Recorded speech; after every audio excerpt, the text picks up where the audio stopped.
pretty proud of what we're doing today. It's a really cool collaboration from a bunch of students and Mr. Jeter and a lot of ideas coming together. So I'm going to bring up Natalie Murdoch, and she's going to start our assembly. All right.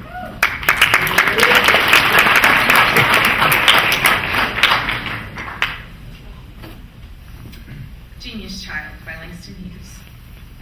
This is a song for the genius child.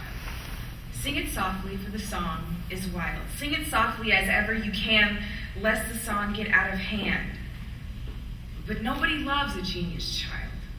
Can you love an eagle, tame or wild?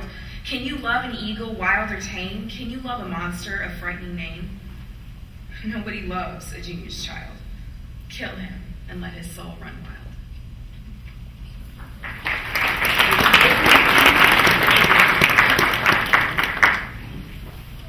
In a 1969 article in the New York Times, Lindsay Patterson calls Langston Hughes, the author of that poem, the most abused poet in America. She writes, "Serious white critics ignored him. Less serious ones compared his poetry to Cassius Clay doggerel, and most black critics only grudgingly admired him. Some, like James Baldwin, were downright malicious about his poetic achievement.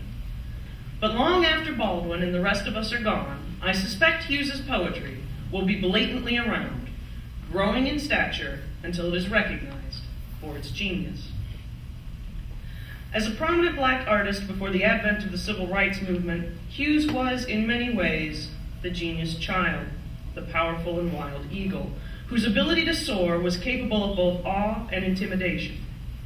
His work to celebrate the African American experience blended jazz music, urban life, and social themes in a way no poet before him had done. We are lucky that his voice was not killed, that it rose above the din of racial turbulence in the early 20th century to become a leading marker of African American art and culture. To give you a little background, James Mercer Langston Hughes was born in Joplin, Missouri in 1902. He was raised in a series of small towns in the Midwest, not unlike what we might think Indianapolis or Carmel would have been at the turn of the century. Faced with the racial prejudice of the time, Hughes's father fled to Cuba and eventually to Mexico, leaving the young boy with his mother and siblings to turn only to books as a way to process his loss. In grammar school, Hughes was picked as class poet.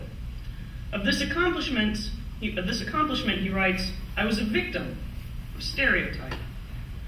There were only 2 of us Negro kids in the whole class, and our English teacher was always stressing the importance of rhythm in poetry. Well, everyone knows, except us, that all Negroes have rhythm, so they elected me as class poet." While Hughes's words here reveal a negative reflection on the award, he did go on to start writing stories and plays and poems while in high school. He overcame the stereotype threat. He wrote for his school paper, edited the yearbook, and cultivated his talents. And despite his literary interests, in 1921, Hughes attended Columbia University to study engineering. He made a deal with his father, who had actually been very successful in the business world in Mexico, but only agreed to pay for Hughes to go to college if he studied engineering. Hughes dropped out a year later, largely due to racial prejudice and a dislike for his classes. He moved to Harlem, and that would become the center of his artistic career. As a major player in the Harlem Renaissance, Hughes used his work to celebrate a black identity that embraced its culture to the fullest. He immersed himself in jazz, and with fellow artists of the movement, intended to, quote, "express our individual dark-skinned selves to the fullest." During this time, Hughes worked for Carter G. Woodson at the Association for the Study of African American Life and History. The man we learned several weeks ago was responsible for inspiring the idea that became Black History Month. Hughes eventually went on to earn a degree from Lincoln University in Pennsylvania. He was awarded a Guggenheim Fellowship and was honored with the NAACP's Spingarn Medal of Achievement. To end our Black History Month series of morning meetings, we celebrate the work of Langston Hughes with an Indiana premiere of composer Dominic D'Souza's 6 songs on the poetry of Langston Hughes. This song cycle, or group of songs designed to work as a sequence, takes as its subject the idea of dreams. Now, many of us should be familiar with Hughes's poems about dreams. 2 of the most famous right, being dreams, which the line "hold fast to dreams," a number of you, if you've been here for a few years, have sung in choir. We've sung at graduation. And then a larger number of you should know Hughes's maybe most famous poem, Harlem, but probably most commonly referred to as "What Happens to a Dream Deferred." Right, this is where Lorraine Hansberry's poem "A Raisin in the Sun" gets its title. Does it dry up like a raisin in the sun? How many of you have read that play? Right, everybody's read it in ninth grade, read it in African American play. Right, so this is Hughes's work in dreams. This contemporary setting for baritone and piano, however, uses the framework of dreams to explore a journey of self-discovery and self-empowerment. Composer Dominic Dusa writes, "The 6 poems reflect the soul of an individual with a deep feeling for humanity. With a powerful voice rooted in African American experience, Hughes speaks to the spirit of all people through his poetry." I'd like you to welcome Damian Jeter, accompanied by Jennifer Seaver Stokes, to the stage for our Indiana premiere of 6 songs on the poetry of Langston Hughes.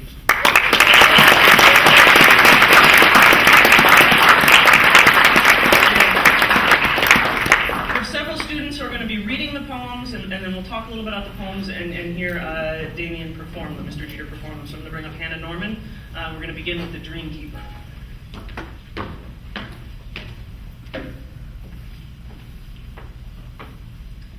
Dream Keeper. Bring me all of your dreams, you dreamer. Bring me all your heart melodies, that I may wrap them in a blue cloud cloth, away from the too rough fingers of the world.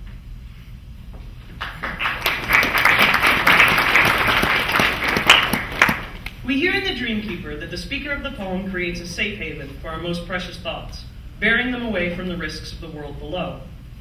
It is as if our journeyer is taking the time to preserve that which he holds dear before departing on the long road ahead.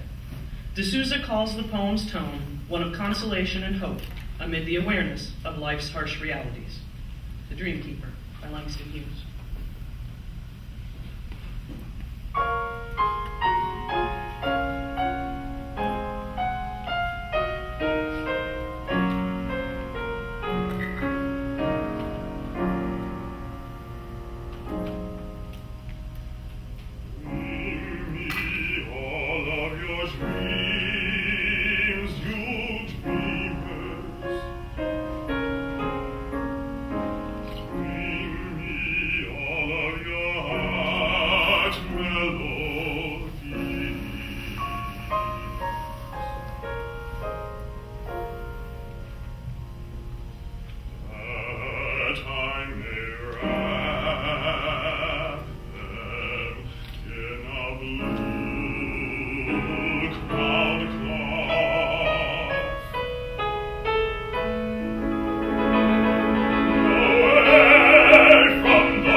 It's had tacks in it and splinters and boards torn up in places with no carpet on the floor, bare.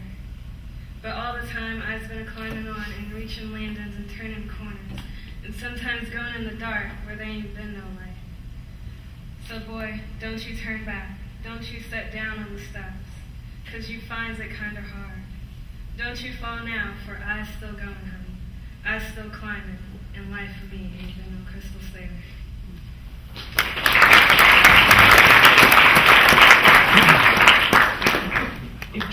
keeper reminds us that our dreams can be preserved aloft, then the second poem of the cycle, Mother to Son, captures the mental perspective needed to persevere on the ground. Set in the dramatic monologue of a mother's voice, the speaker of this poem urges her son to keep moving despite the obstacles he encounters. In fact, this type of racial matriarch was a persona Hughes used in several poems, representing, as critic Aidan Wasley puts it, the generations of African Americans whose troubled history, from slave ships to plantations to Reconstruction to the Great Migration to the urban North, ain't been no crystal stair. This is Mother to Son.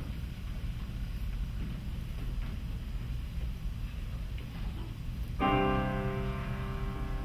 son, I'll tell you, life for me ain't been no crystal stair.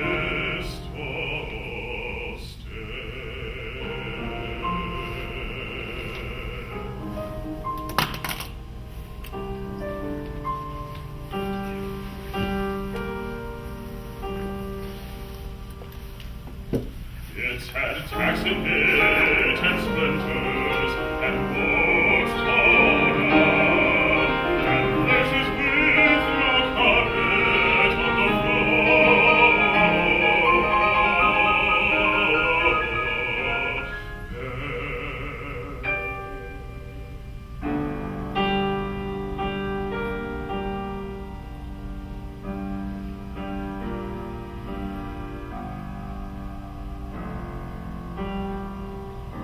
What all the time as a winter climbing on, and reaching land ends and turning corners, and sometimes going in the dark, where there ain't been no light.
And life for me ain't been no crystal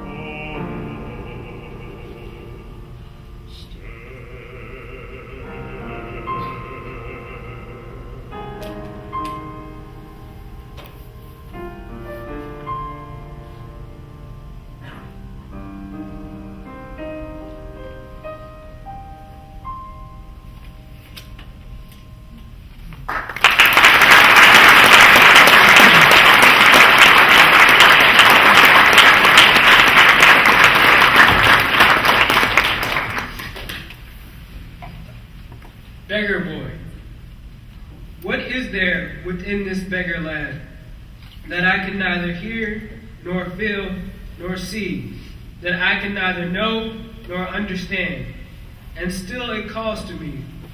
Is not he but a shadow in the sun, a bit of clay, brown, ugly, given life, and yet he plays upon his flute a wild, free tune, as if fate had not bled him with her knife.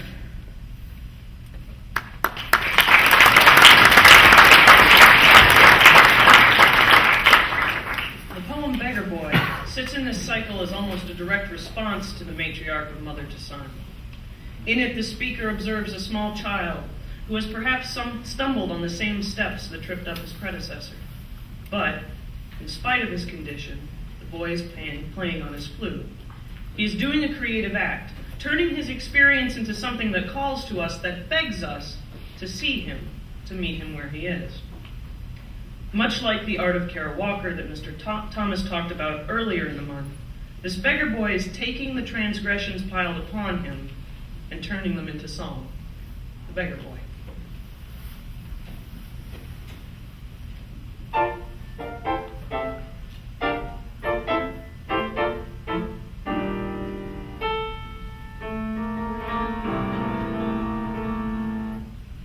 What is there within this beggar land that I can neither hear, nor feel, nor see? That I can neither know nor understand, and still it calls to me.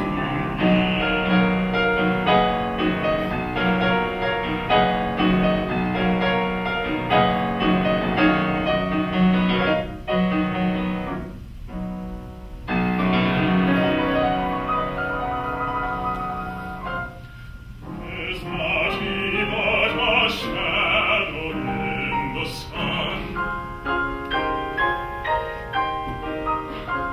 A bit of clay, brown, ugly, given life.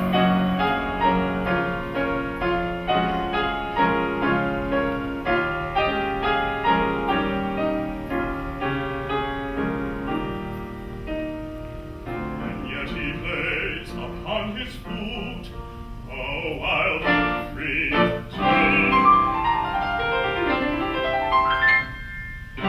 as if fate had not left him with her knife.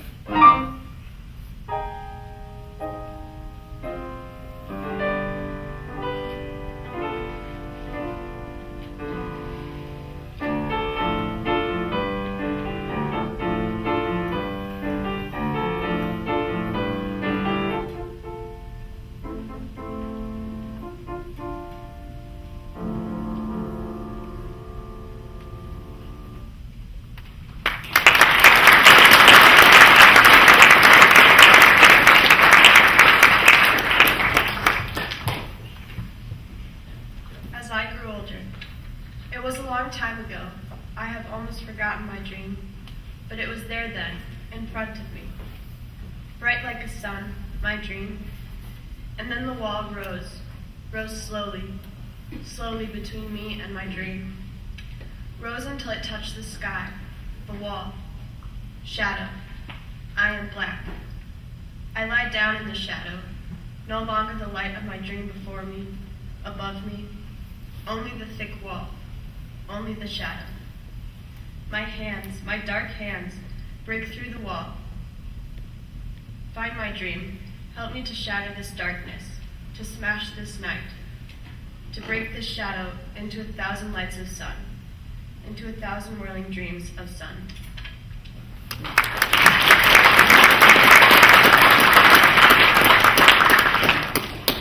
The opening of As I Grew Older presents a bleak moment in the middle of our journey. The speaker has almost forgotten his dream. When he catches sight of it, hanging in front of him again, a great wall rises up and blocks him from this light. It is not hard to imagine what this wall might represent: racism, discrimination, stereotype. But again, when faced with an obstacle, the speaker of this poem turns to resilience. Here, composer Dominic Dusa tells us, after a barren section in which hope appears to be extinguished, slowly the mood is transformed with a new sense of intense resolve to confront adversity and rise above it. In the poem, the speaker literally wills himself to take matters into his own hands, and vows to break down the wall before him in order to recapture not only his aspirations, but the thousand whirling dreams of us all. As I grew older.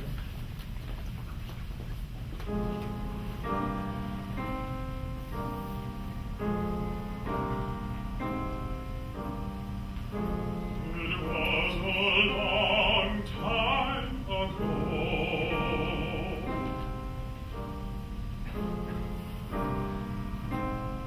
I have almost forgotten my dream.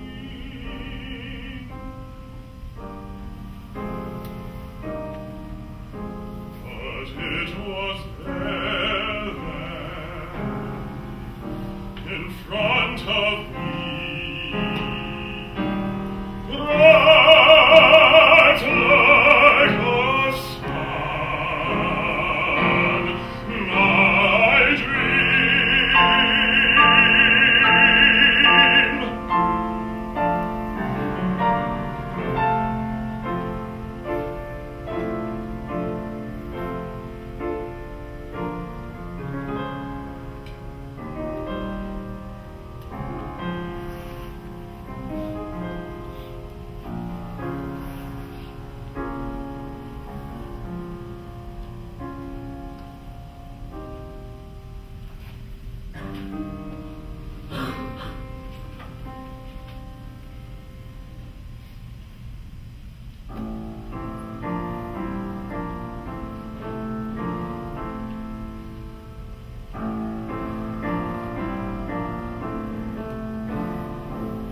And then the war rose.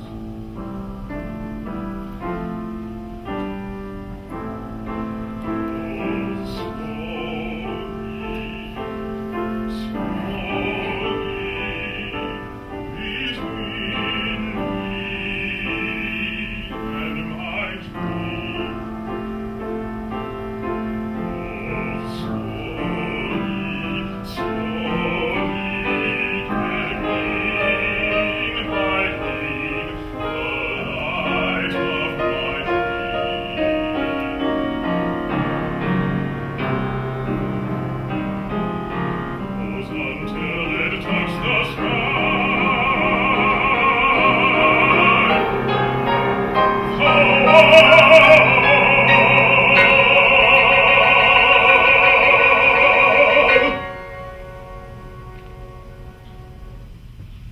Shadow, I am black.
stuck-up man. My Lord, he ain't proud. When he goes a walking, he gives me his hand. You my friend, he loud. My Lord knowed what it was to work. He knowed how to pray. My Lord's life was trouble too. Trouble every day. My Lord ain't no stuck-up man. He's a friend of mine. When he went to heaven, his soul was on fire. He told me I was going. He said, so you'll come with me and be my friend through eternity.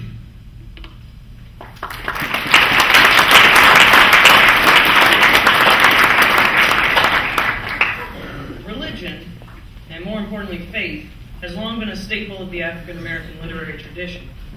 From early spirituals to the role of the black church as an intellectual and political power power center in the 20th century and today, religious stories and allegories provided comfort and guidance. In My Lord, the figure of God appears as the friend who helps the journeyer through hard times. It is with God's help that the journey toward dreams continues to thrive. My Lord. My Lord, ain't no stuck-up man. My Lord, he ain't proud.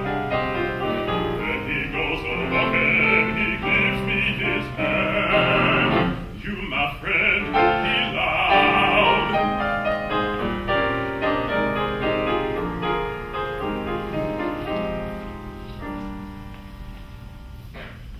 Our Lord knows what it was to work.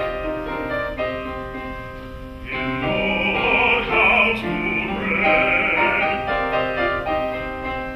My Lord's life was trouble too, trouble every day. My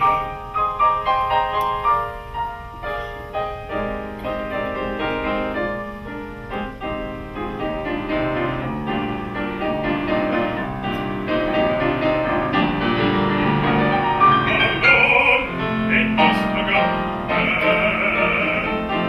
He's a friend of mine. When he went to heaven, his soul on he told me I was going. He said, "Show you come with me and be my friend through eternity."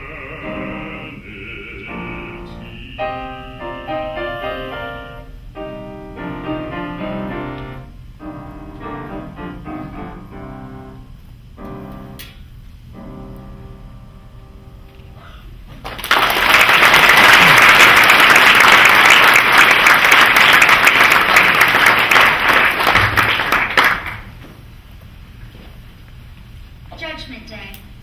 They put my body in the ground, and my soul went flying over the town. Went flying to the stars and moon, and shouting, God is coming soon. Oh, Jesus, Lord in heaven, crown on his head, says, don't be afraid, 'cause you ain't dead. Kind Jesus.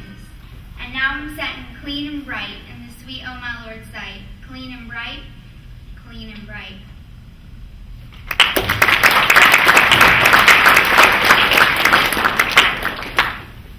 In the final poem of this cycle, Judgment Day, the speaker traverses from death into new life, rising into the clean, bright life beyond the grave. Beyond the religious imagery, the poem contains a feeling of ascension. As the speaker rises, the song cycle completes, and we imagine the journeyman has reached the blue cloud cloth he entrusted to the dreamkeeper at the beginning, and that he is able, having come through the darkness, to unwrap the heart melodies of his youth again. This is Judgment.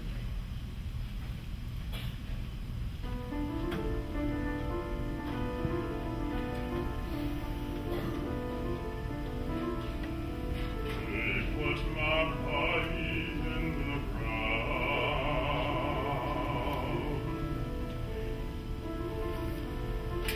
My soul went flying over the town. Lord Jesus,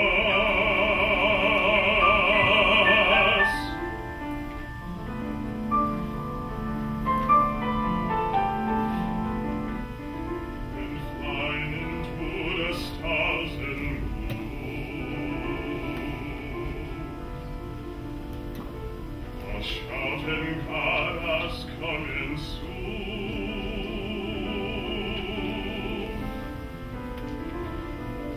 Oh, Jesus.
Langston Hughes died in 1967 from complications related to prostate cancer.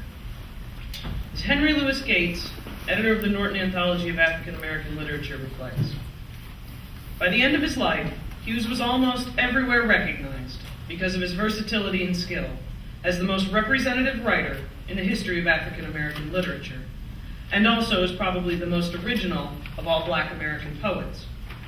He cherished and even encouraged the often bestowed title of Poet Laureate of the Negro race, which captures the importance he placed on writing literature both about and for African Americans, as well as the sense that he had accomplished the central goal of his life with an almost unrivaled success.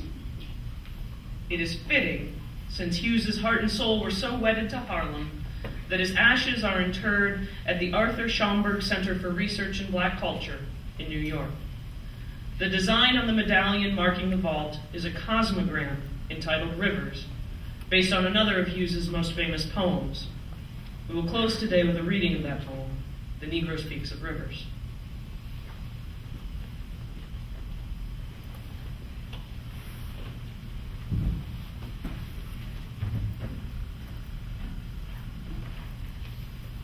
Negro speaks of rivers. I've known rivers. I've known rivers ancient as the world and older than the flow of human blood in human veins. My soul has grown deep like the rivers. I bathed in the Euphrates when dawns were young. I built my hut near the Congo and it lulled me to sleep. I looked upon the Nile and raised the pyramids above it. I heard the sing of the Mississippi when Abe Lincoln went down to New Orleans, and I've seen its muddy bosom turn all golden in the sunset. I've known rivers, ancient, dusky rivers. My soul has grown deep like the rivers.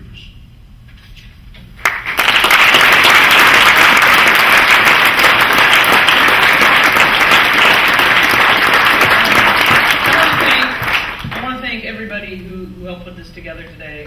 Let's give it up one more time for our readers. So you guys come up here.